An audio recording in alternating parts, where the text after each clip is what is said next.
Assalamualaikum warahmatullahi wabarakatuh. Berjumpa lagi dengan Ustazah Tari. Apa kabar anak soleh dan soleha pada pagi hari ini? Harapannya alhamdulillah luar biasa. Tetap semangat, dahsyat, Allahu Akbar. Anak-anak, kita belajar tematik lagi. Sebelum kita belajar, marilah kita berdoa terlebih dahulu. Sikap berdoa. Sikap berdoa. Angkat kedua tangan, tundukkan kepala, pejamkan mata. Berdoa mulai. Bismillahirrahmanirrahim. Rabbi zidni ilma warzuqni fahma. Amin. Bismillahirrahmanirrahim. Anak-anak, masihkah kalian ingat apa pengertian dari cita-cita itu? Ayo, siapa yang tahu? Ya, benar anak-anak. Cita-cita merupakan tujuan hidup atau impian bagi seseorang akan masa depannya. Apakah cita-citamu sekarang sama dengan cita-citamu beberapa tahun yang lalu, anak-anak? Nah, anak-anak, seiring waktu berjalan, ada beberapa orang yang mengubah cita-citanya. Hal demikian sebenarnya wajar. Banyak orang dewasa yang bekerja tidak sesuai dengan cita-cita masa kecilnya, tetapi mereka tetap sukses. Apapun cita-citamu, pasti kamu berharap menjadi orang yang hebat dan bermanfaat bagi lingkunganmu. Seperti kalimat, gantungkan cita-citamu setinggi langit. Kalimat itu mengajak kita agar berusaha sekuat tenaga mencapai cita-cita, yang artinya kita harus selalu bersemangat dan tidak mudah menyerah. Nah anak-anak, mari kita pelajari lebih lanjut pada tema 6, cita-citaku, masih di subtema 1, aku dan cita-citaku. Adapun tujuan atau manfaat dari pembelajaran ini adalah: yang pertama, dapat memahami ciri-ciri puisi. Yang kedua, dapat memahami keragaman kegiatan masyarakat yang ada di lingkungan sekitar. Yang ketiga, dapat mengidentifikasi kegiatan pemanfaatan sumber daya alam. Dan yang keempat, dapat memahami daur hidup hewan tanpa metamorfosis dan dengan metamorfosis. Anak-anak, seperti yang kalian ketahui bahwa jenis cita-cita ada beberapa macam.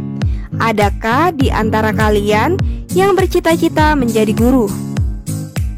Cita-cita menjadi guru dapat pula kalian lihat pada puisi berikut ini yang terdapat pada buku JSIT tema 6 halaman 24. Pada puisi guruku berisi tentang ucapan terima kasih seorang murid terhadap gurunya. Pesan tersebut disampaikan sebagai bentuk untuk menghargai jasa seorang guru. Tentunya kalian sudah mengetahui apa pengertian dari puisi itu sendiri pada pembelajaran sebelumnya. Puisi adalah jenis karya sastra yang mengutamakan keindahan kata atau bahasa, biasanya lebih singkat dan memiliki arti. Berdasarkan zamannya, puisi terbagi menjadi dua. Ada puisi lama dan ada puisi baru. Puisi lama adalah puisi yang terikat oleh aturan-aturan. Ciri-ciri puisi lama merupakan puisi rakyat yang tak dikenal nama pengarangnya atau anonim. Kemudian disampaikan lewat mulut ke mulut, jadi merupakan sastra lisan. Lalu sangat terikat oleh aturan-aturan seperti jumlah baris tiap bait, jumlah suku kata maupun rima. Puisi lama ini dipengaruhi oleh kebudayaan Arab, Hindu, dan Melayu. Kemudian ada puisi baru. Si ini merupakan puisi yang tidak terikat oleh aturan-aturan dan bersifat dinamis atau berubah. Apa yang berubah? Yaitu gaya bahasanya. Kalau tadi ciri-ciri puisi lama itu gaya bahasanya tetap, Sedangkan ciri-ciri puisi baru ini gaya bahasanya itu berubah-ubah. Untuk puisi baru, biasanya pengarangnya diketahui dan disampaikan baik secara lisan maupun tulisan. Isi puisi itu sendiri tentang kehidupan pada umumnya, biasanya berisi curahan hati penyair. Puisi baru ini dipengaruhi oleh kebudayaan sastra Eropa. Adapun jenis puisi baru menurut isinya, yang pertama ada balada yang berisi tentang kisah atau cerita seseorang atau sekelompok orang.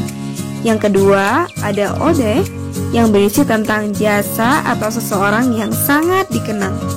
Kemudian ada romance yang berisi tentang kasih sayang. Ada elegi berisi tentang ungkapan perasaan sedih dan mengharukan.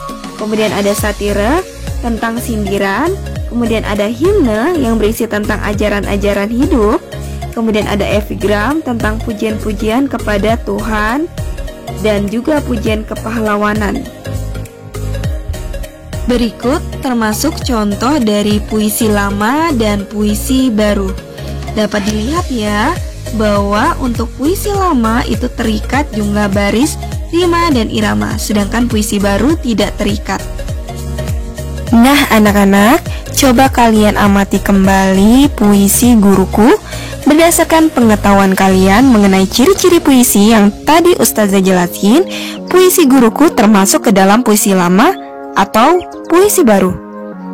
Ya benar anak-anak, puisi guruku termasuk puisi baru, di mana terdapat pengarangnya yang diketahui dan isinya tentang pujian terhadap orang yang berjasa, yaitu termasuk jenis puisi ode.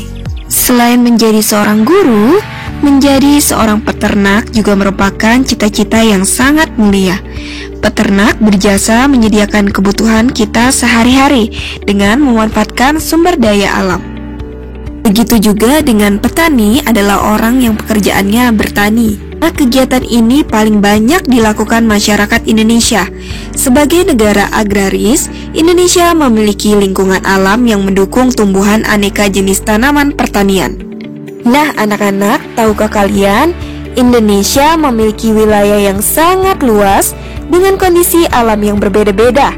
Perbedaan lingkungan alam itu menyebabkan perbedaan potensi sumber daya alam dan juga kegiatan masyarakat yang ada di wilayah sekitar.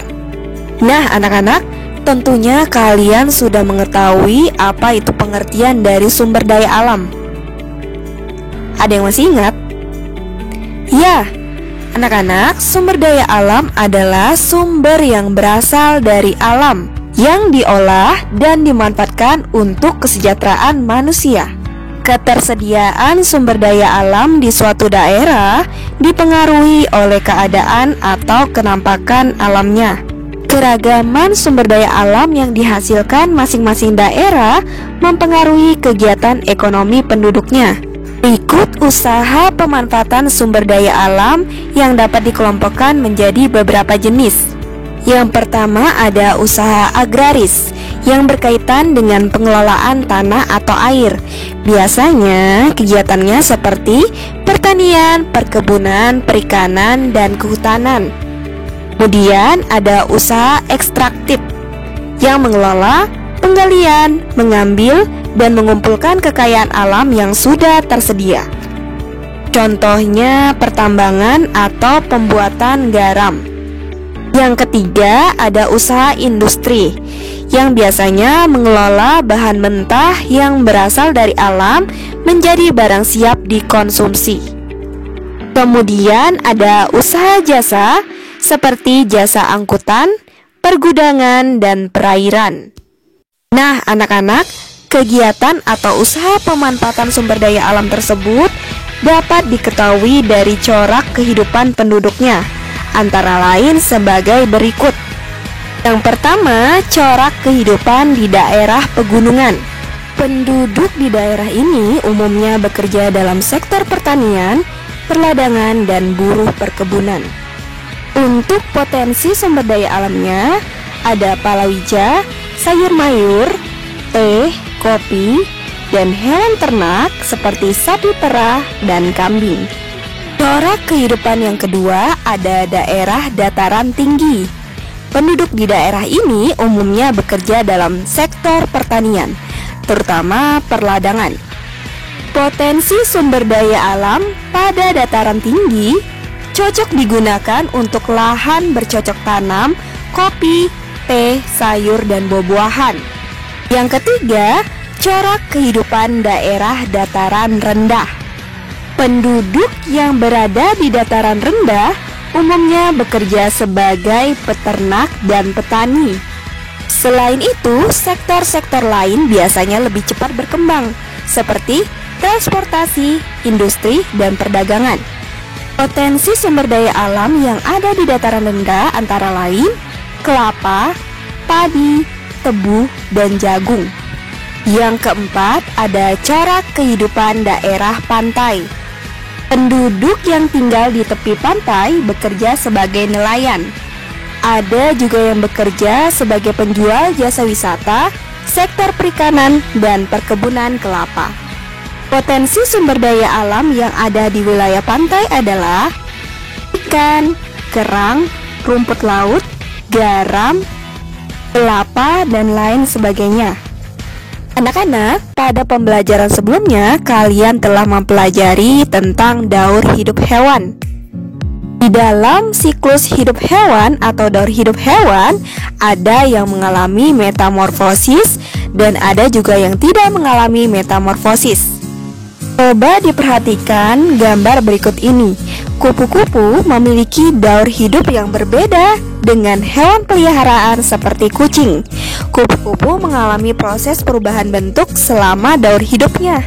Proses perubahan bentuk tubuh tersebut dinamakan metamorfosis. Baliknya, hewan seperti kucing memiliki siklus hidup atau daur hidup tanpa metamorfosis. Artinya, hewan tersebut tidak mengalami perubahan bentuk pada tiap tahap hidupnya, hanya bertambah besar saja. Pada daur hidup kupu-kupu dimulai dari kupu-kupu yang siap mencari tanaman yang cocok untuk meletakkan telurnya. Telur kupu-kupu kemudian akan menetas menjadi ulat atau larva. Kemudian ulat tersebut tumbuh menjadi besar karena memakan dedaunan yang ada. Kemudian ulat tersebut membungkus tubuhnya dengan benang-benang yang terbentuk dari air liurnya yang mengeras, dan lama-kelamaan akan terbentuk menjadi kepompong atau pupa. Tetap menjadi kepompong, ulat tersebut berhenti makan dan tidak bergerak. Akan tetapi ia tidak mati, dan lama-kelamaan ia akan berubah menjadi bentuk yang baru, yaitu kupu-kupu. Anak-anak, sudah sampai di penghujung pembelajaran. Mari kita simpulkan sama-sama pembelajaran hari ini.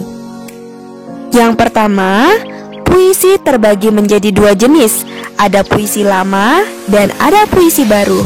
Perbedaannya adalah puisi lama terikat jumlah baris, rima, dan irama, sedangkan puisi baru tidak. Yang kedua, keragaman sumber daya alam yang dihasilkan oleh lingkungan alam sekitar akan mempengaruhi bentuk atau corak kehidupan masyarakatnya. Usaha pemanfaatan sumber daya alam itu dapat dimanfaatkan oleh berbagai sektor. Contohnya adalah usaha agraris. Terakhir, daur hidup hewan tanpa metamorfosis hanya bertambah ukuran saja. Sedangkan dengan metamorfosis itu terjadi perubahan bentuk maupun bertambah ukuran. Bercermin pada proses metamorfosis ulat menjadi kupu-kupu, ada kehidupan yang begitu indah yang bisa kita petik atau ambil hikmah dari proses tersebut. Sebelum jadi kupu-kupu yang cantik dan indah, kita sering harus mengalami berbagai hal yang tak menyenangkan. Kita harus melalui fase perubahan dan metamorfosis yang tidak mudah. Tapi, semua itu tetap harus kita jalani demi bisa jadi sosok yang lebih baik.